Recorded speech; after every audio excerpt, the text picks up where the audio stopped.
일상에 바쁜 여러분들을 대신해서 지식과 인사이트를 정리해드리는 매일 독서, 매일 인사이트입니다. 오늘은 네이비실 승리의 기술, 이 책에 대해서 한번 살펴보도록 하겠습니다. 이 책은 대단히 강렬한 책입니다.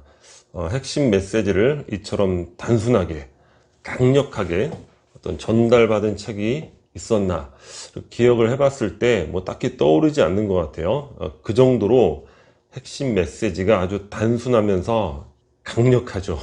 그 핵심 메시지는 두 단어로 표현할 수 있는데 extreme ownership, 우리말로 극한의 오너십이란 이런 개념이죠. 저에게는 이 개념이 더 의미 있게 다가오는데, 예전 영상 있잖아요. 내 인생 최고의 통찰이라는 그 영상에서 제가 말씀드리고 싶었던 부분, 그러니까 제가 어떤 깨달았던 부분, 그냥 길게 설명을 드렸는데 바로 그것이 이것이지 않았는가. 이 두 단어로 그것이 아주 말끔하게 정리가 되는 것 같습니다. 잘못과 책임이라는 개념으로 설명을 드렸죠. 예를 들어서 누구의 잘못으로 내가 교통사고를 당해도 그 잘못은 그 사고를 만든 그 운전사에게 있지만, 그로 인해서 내가 어떤 불편한 상황이 되었다 하더라도 그것은 나의 책임이다. 왜냐? 그거는 내 인생이기 때문에 그런 것이죠. 나와 관련된 세계에 관한 것은 결국에는 나의 책임일 수밖에 없다. 그런 개념인데, 바로 그 개념이 extreme ownership, 극한의 오너십이라는 그런 개념으로 명쾌하게 정리가 될 수 있을 것 같습니다.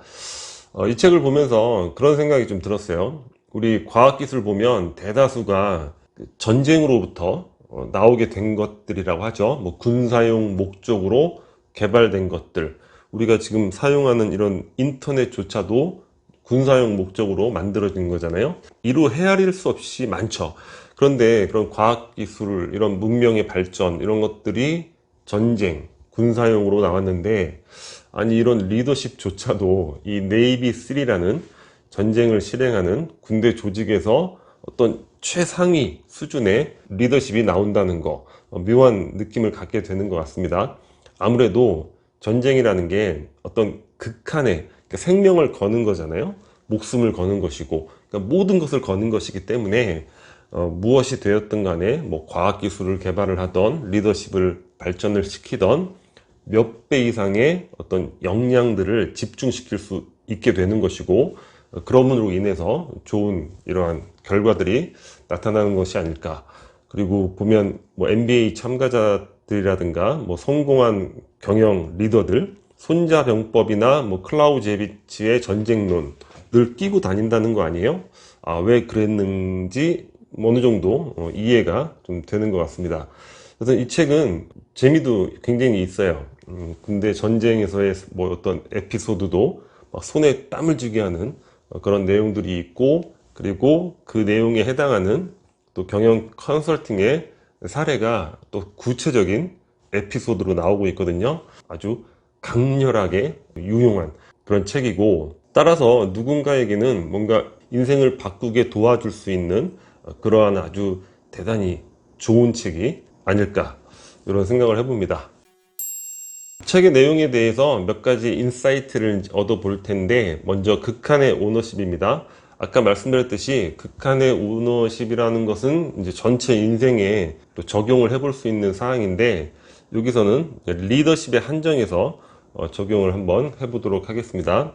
자신과 관련된 모든 일에 책임 의식을 갖는 것을 말하는 것이고, 특히 어떤 실패나 이런 것에 변명하지 않는 것, 그리고 남을 탓하지 않는 것, 그 모든 것들을 자기의 책임으로 생각하고 그렇게 말하는 것, 그런 것들을 극한의 오너십이라고 하죠.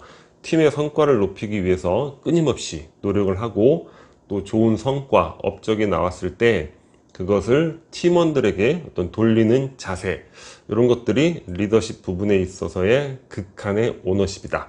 쉽게 이야기하면 나와 관련된 모든 것들, 그런 상황들, 이런 것들은 전적으로 나의 책임으로 여긴다는 것이죠. 제 잘못이에요, 이래봐야 의미가 없잖아요. 실제로 누군가의 잘못으로 인해서 일이 잘못됐다 하더라도 그것은 내가 리더로서 또는 동료로서 아니면 부하 직원으로서 도움을 아니면 조언을 주지 못했기 때문에 생기는 일이라고 받아들인다는 거죠.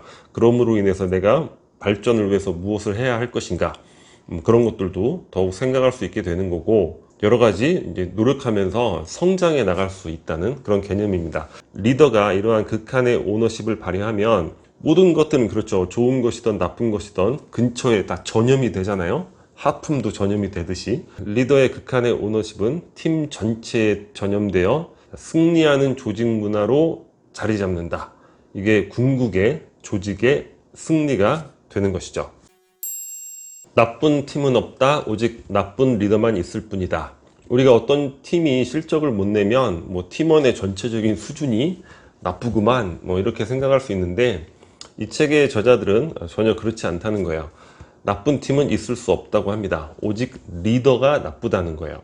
리더십은 팀의 성공에 있어서 가장 중요한 단일 변수라고 이야기하고 있습니다. 성과를 이끌어내는 것도 이끌어내지 못하는 것도 모두 리더의 책임이다.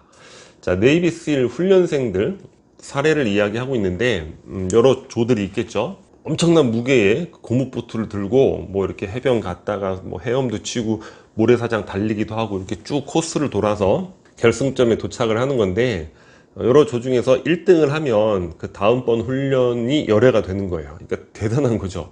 아주 그냥 사력을 다해서 다들 노력을 하게 되는데, 항상 2조가 1등을 하고 항상 또 6조가 꼴찌를 하는 거예요. 그래서 이 훈련관들이 관찰을 하다가 이러한 제안을 하게 됩니다. 2조, 6조 조장 앞으로 서로 조를 바꾸라고 하는 거죠.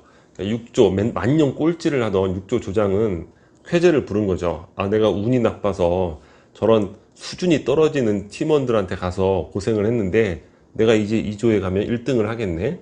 근데 2조 조장도 속으로는 기분이 안 좋겠죠. 뭐 팀원들하고 잘하고 있는데 좀 맨날 꼴찌하는 조에 간다는 거.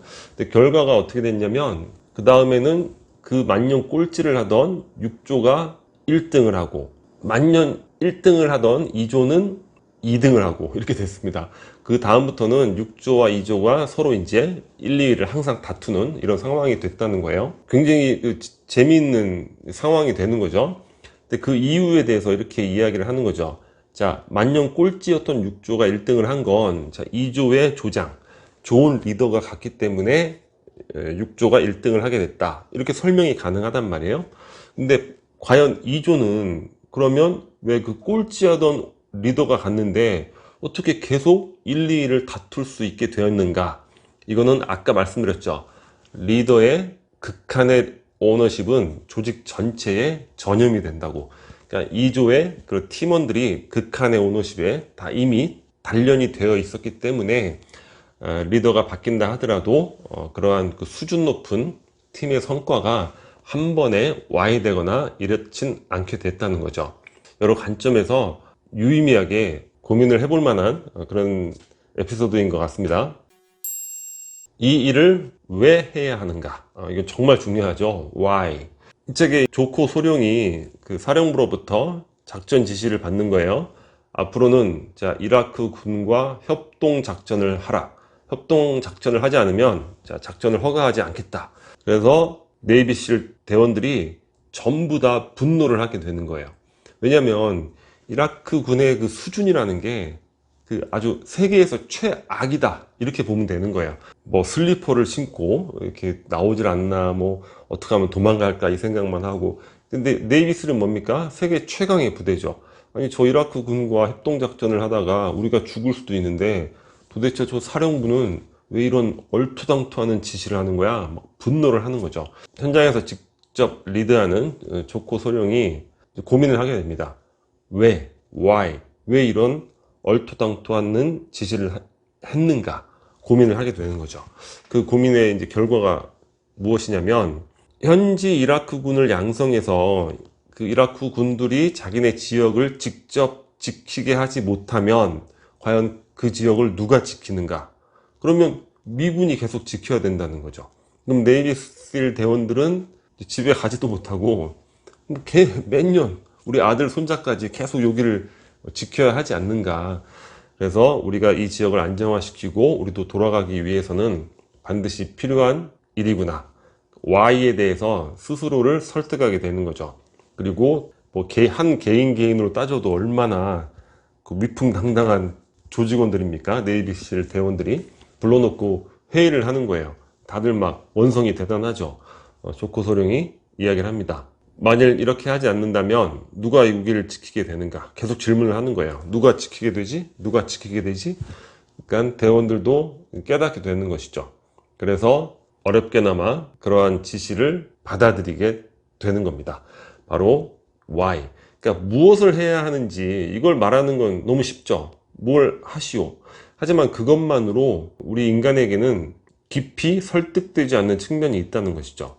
왜 그 일을 해야 하는가? 바로 그 부분을 설득을 해야 된다는 거예요. 여기에 관련된 경영 컨설팅 사례로 인센티브 제도 변경에 대한 에피소드가 나오는데, 어떤 회사의 그 CEO가 인센티브 제도를 변경을 했어요. 다른 시스템으로. 근데 그 부서장들 이해를 못 하는 거예요. 아니, 왜 우리 CEO가 저런 지시를 내리는가. 그런데 이해를 못하지만 질문하지 않았던 거죠, CEO한테. 그래서 왜 질문을 하지 않았습니까? 바보처럼 보일까봐. 다 서로 알고 있다고 생각하는데 나만 모르면 나만 바보처럼 보일 거 아니에요? 그래서 그 질문을 하시오. 왜 그것을 해야 되는지 납득이 안 되면 질문을 하시고, 스스로 그 왜가 납득이 되어야지만 조직이 원활하게 성과를 낼 수 있다는 것이죠. 그래서 그 CEO가 면담을 할 때 또 이야기를 한 거예요. 그 부서장들이 전혀 이해를 못하고 있던데, 근데 CEO는 또 전혀 그렇게 생각을 하지 않고 우리 훌륭한 부서장님들은 다 나의 의도를 이해하고 있을 것이다. 그러니까 서로 알겠지. 이런 함정에 빠지는 거죠. 그러니까 항상 중요한 게 질문하라. Why? 납득이 안 되면, 이해가 안 되면 질문하라. 그리고 알겠지. 우리 분야에서 굉장히 훌륭하신 분들이니까 이 의도를 그냥 당연히 알겠지. 이렇게 생각해서는 안 된다는 겁니다. 마지막으로 아랫사람뿐만 아니라 윗사람도 이끌어라. 자, 리더십이라고 하면 우리 항상 아랫사람들을 이끄는 걸로 오해를 하는데 그렇지 않다는 거예요. 극한의 오너십은 아랫사람도 리드하지만 윗사람도 리드를 해야 된다. 이렇게 이야기를 하고 있습니다. 군인들은 전쟁만 하는 거로 우리가 오해를 하는데 이 페이퍼워크가 엄청나게 많은 거예요. 이 책 읽다 보니까 저도 깜짝 놀랐어요. 군인들도 이런 페이퍼워크를 이렇게 많이 하는구나. 막 보고서 매일 쓰고, 막 보고서 내용도 또 굉장히 복잡해요. 그래서 이 현장에서 이제 전투를 수행하는 이런 담당자들이 볼멘 소리를 하는 거죠. 아니, 지금 현장에 바빠 죽겠는데 왜 맨날 이런 거 요구만 하고, 사령부는 저 미국에서 이라크 현장 알지도 못하면서 왜 요구만 하느냐. 이게 볼멘 소리를 하는데, 또 직속 상관하고 대화를 하면서 이제 깨닫게 되는 거죠. 그러니까 사령부가 우리가 정말 실패하기를 원하는가? 그렇지 않다는 거예요. 성공을 원하는 마음은 똑같다는 거죠. 사령부에서는 모르니까 계속 묻게 된다는 거예요. 그리고 현장의 입장에서는 사령부의 허가를 받지 못하면 작전을 할 수가 없죠. 그러니까 사령부가 원하는 것, 그러니까 사령부의 니즈를 먼저 파악해서 상세한 보고, 그것도 미리미리 준비를 해서 하게 된다면 우리 입장에서는 작전 허가를 받기에도 더욱 유리해진다. 이런 얘기죠. 그러니까 리더십이란 지휘 계통의 아래로만 흐르는 것이 아니라 위로도 흐르지. 우리는 우리를 둘러싼 모든 것의 오너가 되어야 해. 그게 바로 극한의 오너십이야. 우리 조직 생활할 때 상사에 대한 불만 어마어마하잖아요. 근데 그 불만 이런 걸로 멈춰서는 안 된다는 거예요. 우리 상사, 윗사람도 우리가 이끌어 가야 된다는 거죠. 상사가 안 하면 내가 합니다. 그리고 미리미리 준비한다는 거예요. 이런 부분에 대해서 또 관련된 경영 컨설팅 사례가 나오고 있습니다. 현장팀의 볼멘 소리, 말도 안 되는 질문과 추측으로 우리를 방해하고 있어요. 누가? 회사의 임원들이.